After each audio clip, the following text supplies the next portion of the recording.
आप लोग का स्वागत करते हैं फिर से अपने एक और न्यू इंटरेस्टिंग वीडियो में। तो आज की वीडियो में बात करेंगे, एक भाई ने हमसे कमेंट करके क्वेश्चन किया है कि मुझे 10 लाख का होम लोन चाहिए, वो भी 20 सालों के लिए, वो भी पंजाब नेशनल बैंक से। तो मुझे क्या रेट ऑफ इंटरेस्ट देना पड़ेगा 10 लाख के अमाउंट पे 20 सालों के लिए, और मेरी मंथली ईएमआई क्या बनेगी, क्या क्या मुझे डॉक्यूमेंट्स देने पड़ेंगे, और क्या क्या मेरी क्या एलिजिबिलिटी होगी, इन सारी चीज़ों के बारे में मुझे एक डिटेल वीडियो बना करके मुझे समझा दीजिए। और उन्होंने ये एक बात ज़रूर कही है कि मुझे ईएमआई मंथली ईएमआई निकालना अच्छे से बता दीजिए, जिससे मैं अपना अमाउंट डाल करके आसानी से अपनी ईएमआई निकाल लें। तो हेलो दोस्तों, मैं हूं अंकुर, आप लोग का स्वागत करता हूं अपने चैनल देसी डिटेल्स ओनली पर। तो वीडियो में आगे बढ़ने से पहले अगर आपने हमारे चैनल को सब्सक्राइब नहीं किया है तो प्लीज़ यार सब्सक्राइब कर लीजिए। यहाँ पे हम लोग मोर इन्फॉर्मेटिव वीडियो आपके लिए लाते रहते हैं, home loan, car loan, bike loan और मोर इन्फॉर्मेटिव आपके लिए वीडियो लाते रहते हैं। तो वीडियो को लाइक कर देना, चैनल को सब्सक्राइब कर देना। तो चलिए चलते हैं, पहले जान लेते हैं कि क्या रेट ऑफ इंटरेस्ट चल रहा है पीएनबी बैंक का। तो हम लोग ये आ चुके हैं पीएनबी बैंक के ऑफिशियल साइट पे। तो यहाँ पे आप लोग देख सकते हैं कि पीएनबी बैंक का जो रेट ऑफ इंटरेस्ट चल रहा है सैलराइड पर्सन के लिए चल रहा है 6.75% तक का रेट ऑफ इंटरेस्ट चल रहा है, और जो सेल्फ एम्प्लॉयड पर्सन है उनके लिए 7.10% तक का चल रहा है। जो लोग अपना बिजनेस स्वयं करते हैं उनके लिए चल रहा है 7.10%, और सैलराइड पर्सन के लिए चल रहा है 6.75%। और जो होम लोन इंटरेस्ट रेट देती है वो 35 लाख तक का होम लोन देती है। तो भाई को चाहिए था 10 लाख का होम लोन, तो भाई को आसानी से होम लोन मिल जाता है। तो चलिए पहले ईएमआई निकालना जान लेते हैं कि कैसे ईएमआई निकाली जाती है। तो यहाँ पे हम आ चुके हैं बेस्ट ईएमआई कैलकुलेटर पर। इसकी लिंक मैं आप लोग को डिस्क्रिप्शन बॉक्स में प्रोवाइड कर दूंगा, जिससे आप लोग को अपना अमाउंट कैलकुलेट करने में आसानी रहेगी, और मैं आप लोग को सिखा देता हूँ कि कैसे आप लोग अपना अमाउंट कैलकुलेट करेंगे। तो ये आप लोग होम लोन, यहाँ पे आप लोग को 3 home loan, personal loan, car loan देखने को मिल जाता है। तो यहाँ पे आप लोग को होम लोन सेलेक्ट करना है। यहाँ पे कोई रैंडम अमाउंट आप लोग को मिल जाएगा। तो यहाँ पर मैं फिलअप कर लेता हूँ 10 लाख। यहाँ पर मैं 10 लाख फिलअप कर देता हूँ।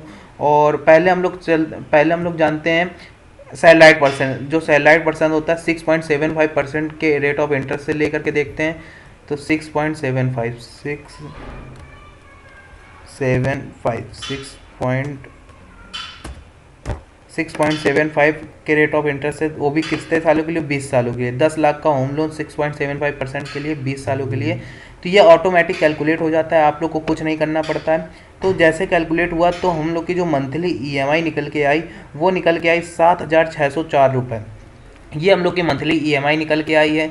तो टोटल बैंक को आप लोग को इंटरेस्ट कितना देना पड़ेगा 20 सालों में, तो वो देना पड़ेगा 8,24,874 रुपये आप लोग को टोटल बैंक को इंटरेस्ट देना पड़ेगा।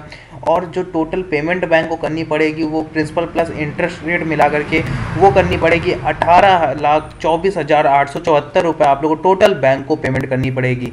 आप लोग यहाँ पे देख सकते हैं एक सर्कल के माध्यम से, ये जो ऑरेंज कलर का पार्ट है ये आप लोग को टोटल इंटरेस्ट रेट होता है, जो कि मतलब आप लोग बैंक को ब्याज देते हो। जैसे ये प्रिंसिपल अमाउंट है, ये जो ग्रीन एरिया दिख रहा है ये आप लोग का प्रिंसिपल अमाउंट होता है। जैसा आप लोग बैंक से अमाउंट लेते हो तो आपने अमाउंट लिया 10 लाख का, आप लोग को जो उसके साथ ब्याज देना पड़ता है टोटल इंटरेस्ट, वो होता है आप लोग का इंटरेस्ट रेट, जिसको जो आप लोग को 45% इंटरेस्ट रेट देना पड़ रहा है बैंक को। तो देख सकते हैं 45% काफ़ी ज़्यादा है, लेकिन आप लोग की मंथली ईएमआई भी कम हो गई, 7,604 रुपये हो गई 20 लाख के अमाउंट पर। तो 10 लाख का आप लोग जब होम लोन लेते हैं 20 सालों के लिए, तो आप लोग की जो मंथली ईएमआई निकल के आती है वो आती है 7,604 रुपये। तो चलिए जानते हैं कि अब जान लेते हैं जो सैलराइड पर्सन के लिए जो इंटरेस्ट रेट होगा, जो सेल्फ एम्प्लॉयड पर्सन के लिए जो इंटरेस्ट रेट होगा वो होगा 6.10% के रेट ऑफ इंटरेस्ट से। तो सेल्फ एम्प्लॉयड पर्सन के लिए आप लोग देख सकते हैं 7.10% से। तो यहाँ पे हम लोग डाल लेते हैं 7.10। अभी हम लोग ने सैलराइड पर्सन के लिए डाल के देखा था रेट ऑफ इंटरेस्ट, अब डाल के देखते हैं जो सेल्फ एम्प्लॉयड बंदे होते हैं तो उनके लिए हम लोग डालते हैं 7.10। तो यहाँ पे मैं फिलअप कर लेता हूँ 7.1। तो ये ऑटोमेटिक कैलकुलेट हो जाता है। तो हम लोग की मंथली ईएमआई क्या निकल के आ रही है, तो निकल के आ रही है 7,813 रुपये, जो कि थोड़ा अमाउंट बढ़ गया क्योंकि इंटरेस्ट रेट बढ़ गया तो हम लोग का अमाउंट भी बढ़ गया। ये हम लोग की मंथली ईएमआई निकल के आ रही है, और देख सकते हैं कि अमाउंट हम लोग का 10 ही लाख रहा है, और इंटरेस्ट रेट 7.1% के रेट ऑफ इंटरेस्ट से, और 20 सालों के लिए। तो और हम लोग की मंथली ईएमआई निकल के आ रही है 7,813 रुपये। और जो टोटल इंटरेस्ट देना पड़ेगा वो देना पड़ेगा 8,75,151 रुपये सेल्फ एम्प्लॉयड बंदों को। और जो टोटल पेमेंट करनी पड़ेगी सेल्फ एम्प्लॉयड बंदों को वो करनी पड़ेगी 18,75,151 रुपये। तो चलिए ये सर्कल में आप लोग देख सकते हैं। अब आपका जो टोटल इंटरेस्ट हो गया वो 46% हो गया और टोटल अमाउंट जो प्रिंसिपल अमाउंट हो गया वो 53% हो गया।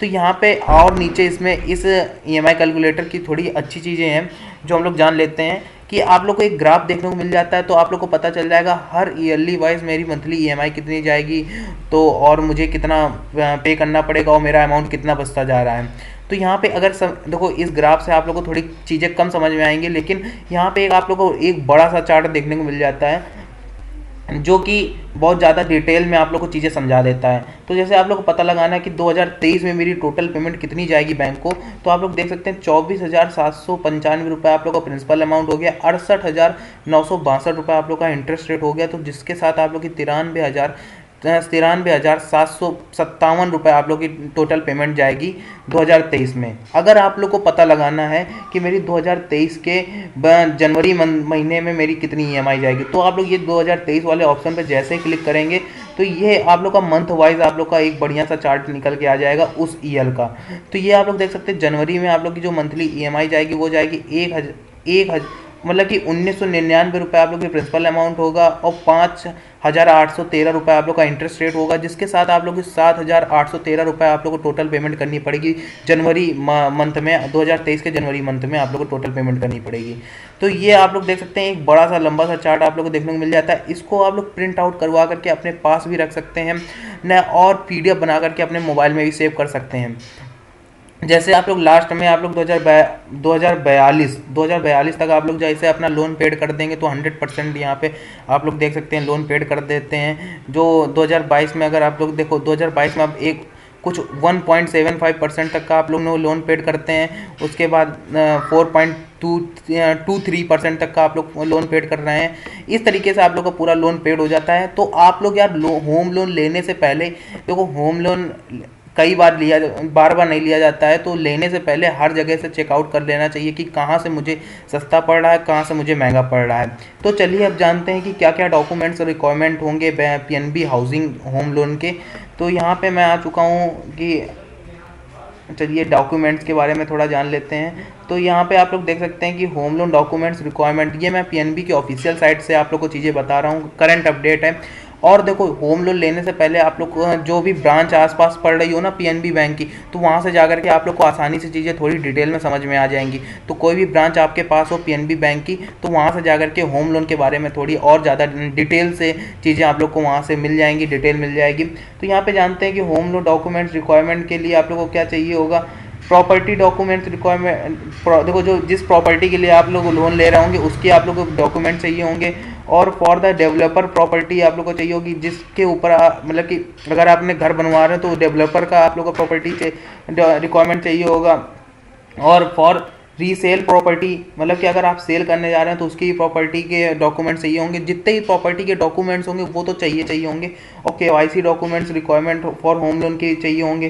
तो अब आता है list of documents requirement for salaried person. Salaried person को एड्रेस प्रूफ के लिए आधार कार्ड देना पड़ेगा, एज प्रूफ के लिए PAN card, passport, anything PAN card दे सकता है एज प्रूफ के लिए। इनकम प्रूफ के लिए देखो included salary slip for 3 months, देखो जो 3 महीने की सैलरी स्लिप हो वो आप लोग को जमा करनी पड़ेगी। और देखो सैलराइड पर्सन सेल्फ एम्प्लॉयड बंदे को क्या डॉक्यूमेंट्स रिक्वायरमेंट देने पड़ेंगे।